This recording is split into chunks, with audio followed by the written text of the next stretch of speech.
Agora na Rádio UFSCar. Calourada.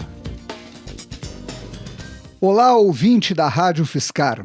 Nós estamos aqui nos estúdios da Rádio UFSCar, dando início ao primeiro programa desta segunda temporada, o programa intitulado Calourada. Este é um programa que nós aqui da rádio criamos com a finalidade de auxiliar, sobretudo os estudantes que estão iniciando, com uma série de problemas que acontecem no início da trajetória da vida universitária, de quem saiu do ensino médio e começou a faculdade. Eu gostaria de agradecer imensamente a você que nos acompanha e agradecer imensamente ao meu querido amigo, o professor Dr. Alan Vitor Pimenta, do Departamento de Educação aqui da Universidade Federal de São Carlos e do Programa de Pós-Graduação em Educação da Universidade Federal de São Carlos, que é um especialista, um expert na questão de cinema e educação. E nós vamos fazer aqui um bate-papo pensando nos nossos alunos que gostam de assistir uma série do Netflix, filme do Netflix e de todos esses outros sites aí onde a gente acha coisas interessantíssimas. Eu gostaria de lembrá-los que todos os programas da Rádio UFSCar você pode acessar tanto essa edição quanto as edições anteriores por meio dos podcasts que nós temos, e esses podcasts estão no site www.radio.ufscar.br. Além disso, eu sugiro também que baixe no seu celular o app da Rádio UFSCar, que ele é totalmente gratuito, certo? E com esse app você não só acompanha em tempo real tudo que a rádio tem a apresentar, mas também você pode concorrer a brindes, a sorteios, ingressos para show, etc. Eu sou Ronaldo Gomes e esse é o programa Calourada, a primeira edição aqui na sua Rádio UFSCar. Alan, muito obrigado por aceitar o nosso convite e largar teus compromissos e vir aqui bater um papo conosco. Que isso, Ronaldo, eu que te agradeço pelo convite, é um prazer sempre estar aqui conversando com você. Que legal, que legal. Alan, a minha primeira pergunta para ti é o seguinte: qual é a relação que tem a arte, mais especificamente o cinema, N formas de apresentação, o filme, a série, o que seja, tá? Qual a relação que ela tem com a educação no seu sentido mais amplo? Eu estou pensando naquela perspectiva da formação do homem, naquela perspectiva do humanismo propriamente dito, tá? Qual é essa relação? Perfeito. Dificílima pergunta, porque tem uma infinidade de respostas, perfeito, né? Que são possíveis. Assim. A gente vem pesquisando aí a relação, né, do homem com a imagem, né, há um certo tempo, né? Você pensar assim, uma das primeiras formas de expressão e de contação de história surge um pouco daí, né? Você vê as belíssimas pinturas deixadas em cavernas, né? Tem um filme lindo do Herzog, agora bem recente, chama Caverna dos Sonhos Esquecidos, né? Em que ele vai no sul da França e aí ele filma aquelas imagens, né, nas cavernas maravilhosas e tenta reambientar um pouco, né, aquele contexto ali da pintura rupestre, e é muito bacana, né? Então, quer dizer, uma das primeiras e mais imediatas formas de expressão, né, por parte de quem faz, né, e uma das primeiras formas também de aprendizado por parte de quem vê, né? Então, a quantidade de referenciais que estão postos ali dentro daquela forma de organização social é muito grande, né? E aí, se a gente traz isso para um contexto moderno, contemporâneo, né, isso amplifica bastante, né? Quer dizer, você tem toda uma ciência de produção da imagem que foi legada aí desde os gregos, né, e toda a forma de expressividade das culturas africanas e a imagem japonesa é uma coisa muito forte, né? A escrita japonesa é uma escrita visual, né? Muito visual, muito magética, muito desenhada, né? Então, o que a gente tem pensado, assim, com relação aos estudos das imagens e dos sons, né, é que elas envolvem um processo educativo que ele é de fato um pouco mais amplo do que se a gente pensar qual é o tipo de mensagem que uma imagem me transmite e me produz, né? Então, quer dizer, a mensagem visual, né, ela está posta dentro de uma ordem de cognição da produção e da leitura da imagem que é bastante ampla, né? E aí ela é ampla no seguinte sentido: a gente pensar que diferentes imagens, elas pedem do observador diferentes posturas, né, de observação. Eu dificilmente vou olhar para uma imagem sacra, uma imagem religiosa, com a mesma postura, né, que eu vou assistir um desenho animado ou um filme de terror, né? A gente pensar nos gêneros cinematográficos, você pode imaginar qual é o tipo de postura que o gênero te pede para ter diante dele, né? Claro. Então, quer dizer, o conteúdo audiovisual, ele envolve uma mensagem e um procedimento, né? Então, estou falando assim para ficar didático, claro, porque uma coisa que é clara nos estudos da imagem é que não tem uma separação entre a forma e o conteúdo. Né? Não tem uma separação, porque a imagem ela é um bloco de sensação que te pega de uma vez. É diferente de ler um texto, que você tem um procedimento racional, né? De decodificação, né? dos signos visuais para chegar a uma mensagem racionalizada. Na imagem isso acontece também, né? Mas de um modo diferente, porque você pode chegar a se emocionar com um texto, mas você passou por um procedimento para ser... Na imagem é tudo junto aqui agora ao mesmo tempo, né? Então ela te tranca, te pega de assalto, né? Enfim, é muito fácil você se emocionar com uma imagem. Pega uma imagem do seu pai, por exemplo, e que você não vê há muito tempo, e você vai ser tomado, vai ser atravessado por uma sensação, né? Muito forte, que está além da mensagem que ela te transmite e que transmite também, né? Então a gente tem pensado um pouco nesse sentido, né? A configuração das imagens, né? Elas demandam do observador determinados procedimentos para dar significado e para dar sentido e para dar sensação, né? Para aquilo que ele está vendo. Então nesse sentido que a gente fala que a imagem ela transmite uma mensagem ao mesmo tempo que ela educa a sensibilidade do espectador, né? Então se você pegar assim de forma bem rápida assim, né? Uma análise comparativa, né, entre o tipo de cinema que a Alemanha produziu no pré-guerra e no pós-guerra, você tem ali um retrato da sensibilidade do povo alemão claramente expresso, né? E durante o período da guerra também, né? Você pega aquela coisa maravilhosa que a Leni Riefenstahl, né, criava, né, do ponto de vista estético, com uma mensagem que depois se revela aterrorizante, né? Inclusive no sentido da construção de uma ideia de superioridade racial e que está expresso ali, né? Então a gente tem pensado a imagem nesse sentido de educação das sensibilidades e aí que ela se insere na própria pergunta que você faz, né? Educação no sentido mais amplo, no sentido de formação, né? Quer dizer, eu tinha um amigo que ele tinha uma frase curiosa, né? Ele falava assim, quando você vai à locadora, e naquela época existia a locadora. Existia uma coisa chamada locadora, talvez nem todos conheçam. E você ia lá e pegava também um objeto que é um pouco relíquia hoje, né? Chamava DVD. Não, e o VHS, lembra? VHS, mídia física, né? E aí, esse lugar chamado locadora, ele era dividido em seções, né? Exato. Filmes de ação, de aventura, de comédia, romance, né? E ele fazia uma relação muito, muito interessante, né? Entre o que você, quer dizer, o gênero filme que você escolhia para se permitir ser afetado por aquilo, né? E o seu estado de espírito depois de assistir. Então eu falava, você precisa tomar cuidado, Alancito, quando você vai lá à locadora, escolher um filme que você está escolhendo a pessoa na qual você vai se tornar, né? Porque a sua sensibilidade vai ser educada, né? Quer dizer, se você pensar a relação de imagens, né, dentro do filme, e aí o Walter Benjamin é um cara interessante para poder pensar isso, né? Você tá lá assistindo o filme e de repente o cara tá sentado numa mesa como a gente tá aqui, e aí ele se levanta e sai, né? Aí na cena seguinte ele tá entrando no carro. Então a cena anterior ela mudou de nome, não é só o cara levantou.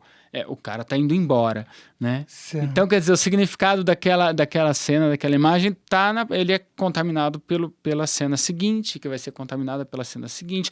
Então, essa forma de atribuição de significado por subordinação, né, de uma cena com relação à outra, educa uma forma de raciocinar sobre o cinema.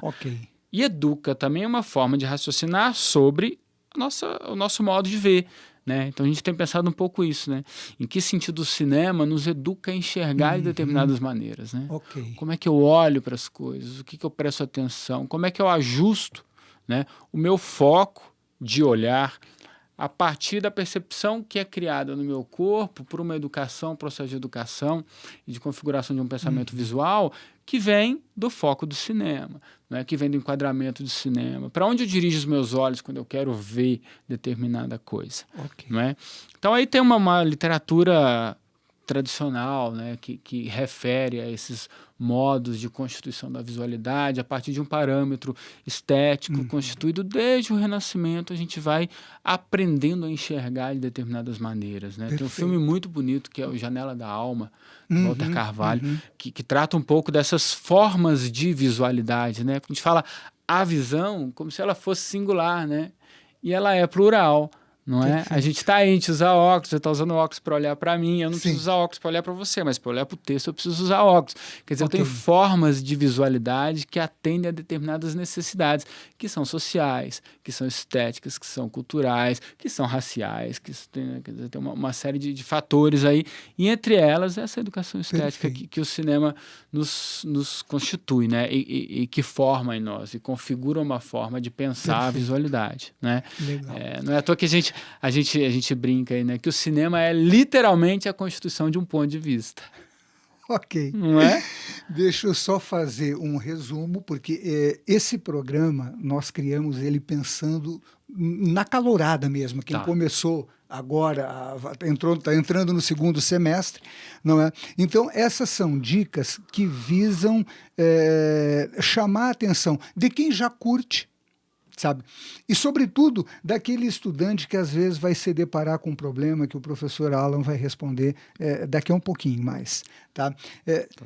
Maratona de série da Netflix, sexta, sábado e domingo, mas tem um seminário para ser apresentado segunda-feira às 8 da manhã e esse seminário é determinante para a nota. Esse é um problema que os calouros enfrentam? Perfeitamente. Não só calouros, até nós que lecionamos, às vezes temos que aprender a organizar o tempo nesse sentido. Não é? Mas já o professor Alan responde a respeito disso. Nessa primeira questão, o que nós propomos é pedir a um expert que discutisse conosco qual a relação que existe entre o cinema como forma de arte, não é? E a educação no sentido da formação humanista, da ampliação do olhar sobre o mundo, não é? Tu já mencionou um autor, particularmente eu considero fantástico, não é? Que é o Walter Benjamin. Então, a minha segunda pergunta, pensando nos alunos que se interessam especificamente pela área da arte, notadamente o cinema, além do Walter Benjamin, quais são os autores com que tu trabalha nas tuas pesquisas e, sobretudo, para os teus alunos que estão iniciando? Tá, para o primeiro ano da graduação, quais são os autores que tu sugere a leitura, quais são os textos que tu acha significativo para um aluno que ainda não está versado em pegar um artigo científico com outro grau de complexidade totalmente diferente dos textos que você lê, por exemplo, no ensino médio. Tá? Quais são esses autores estrangeiros, brasileiros, Alan, que você nos apresenta? Tá. Ó, vamos pensar assim, fazer uma primeira divisão, que é assim, né, dentro dos estudos da imagem, a gente tem trabalhado com, pelo menos de início, duas perspectivas que se bifurcam, mas depois se juntam lá no fim, que é a leitura ou a decifração da imagem, uma proposta, né, de trabalho e autores específicos para isso, e a produção, né, visual, porque no laboratório de pesquisa a gente tem tentado trançar essas duas coisas, né? Legal. Quer dizer, em que medida você criar, né, produzir imagens, né, afeta o modo como você vai olhá-las, né?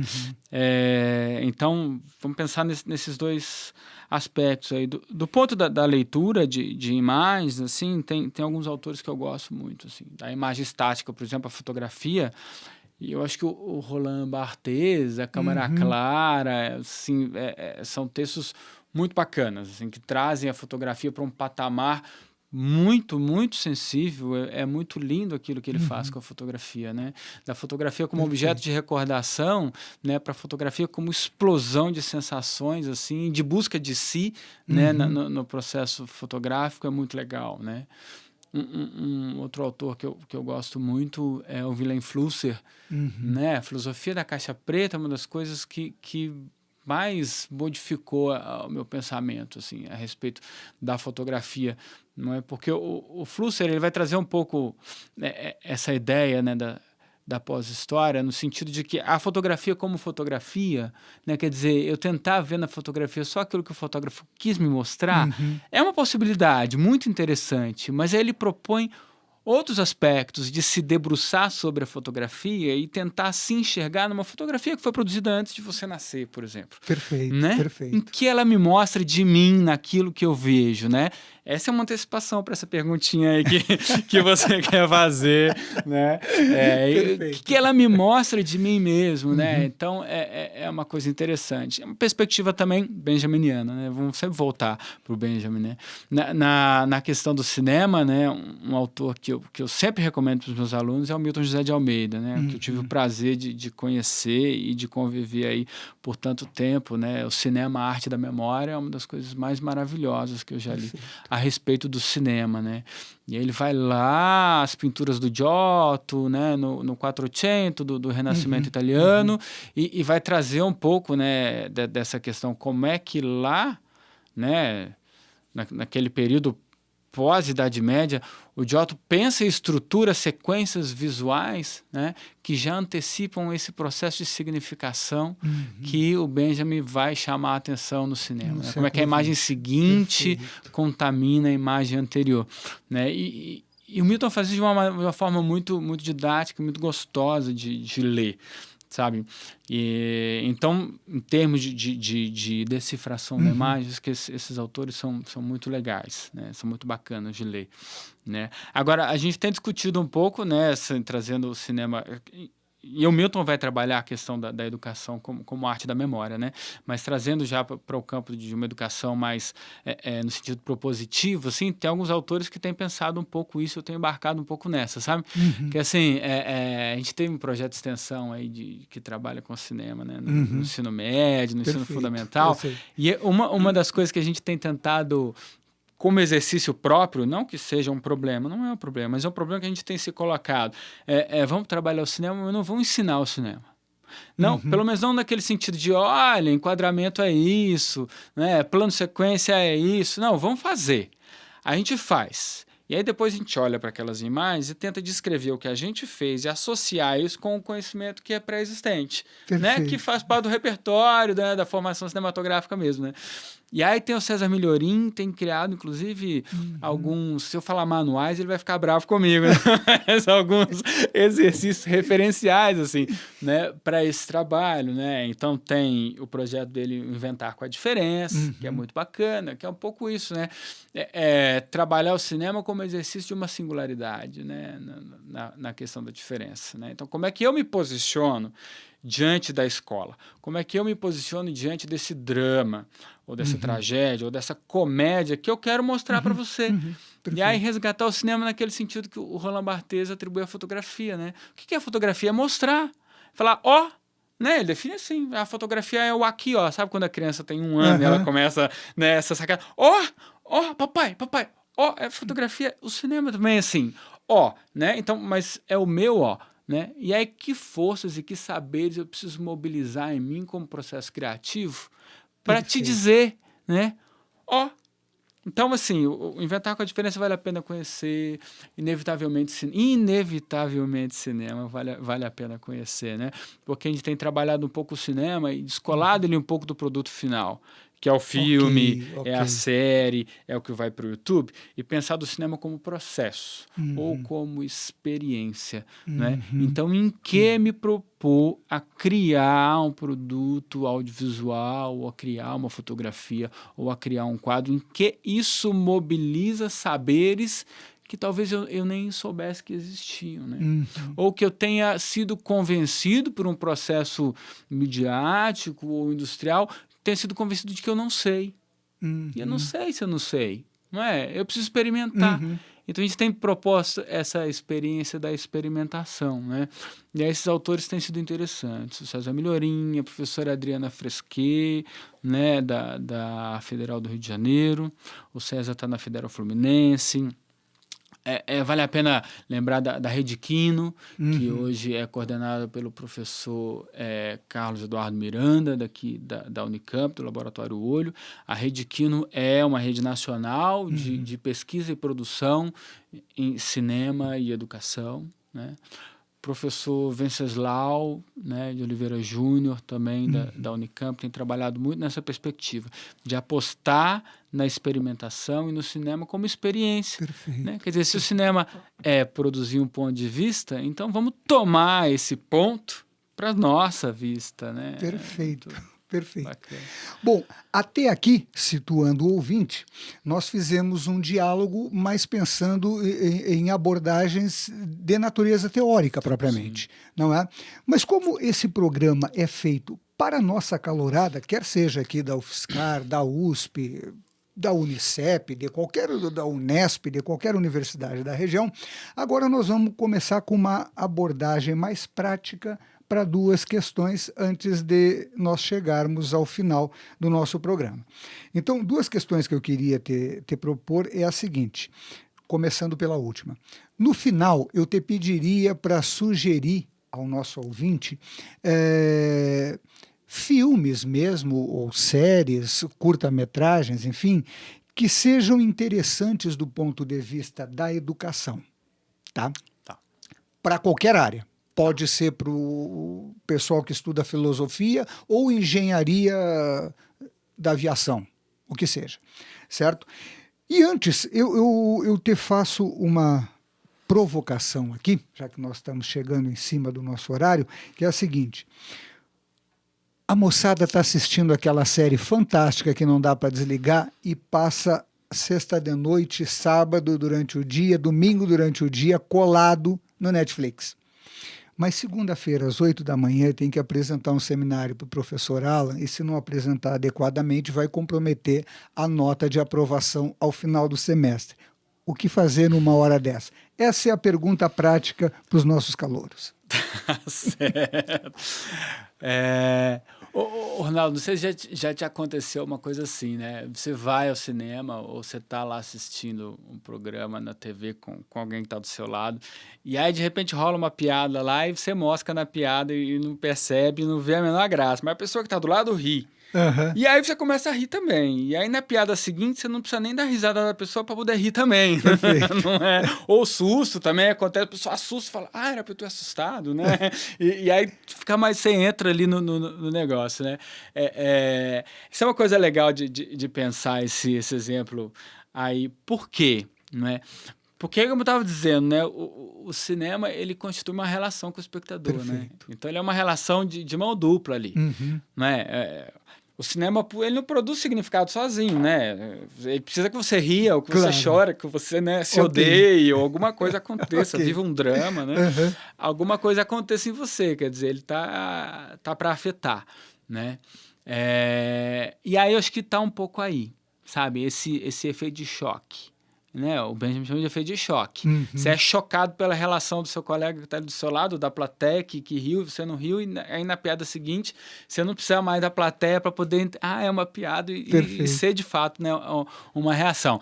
Então tá um pouco aí, o cinema é uma relação, a série é uma relação, né?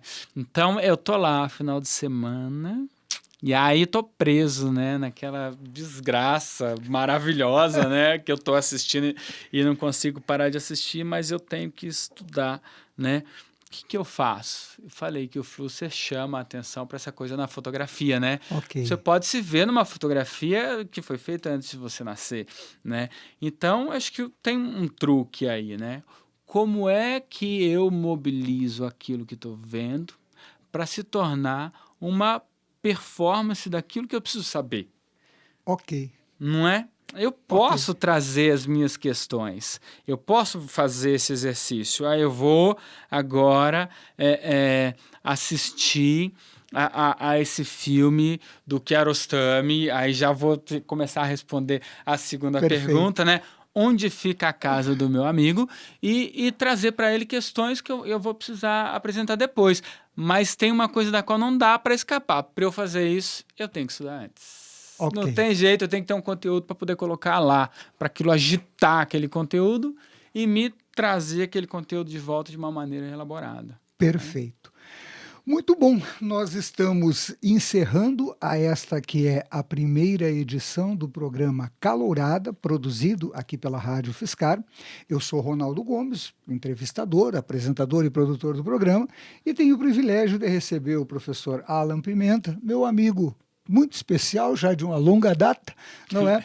Que veio contribuir com esse diálogo, pensando numa maneira dos nossos calouros conseguirem equilibrar a responsabilidade da vida universitária com o prazer que a gente necessita, seja num filme, numa série, naquilo que lhe for significativo.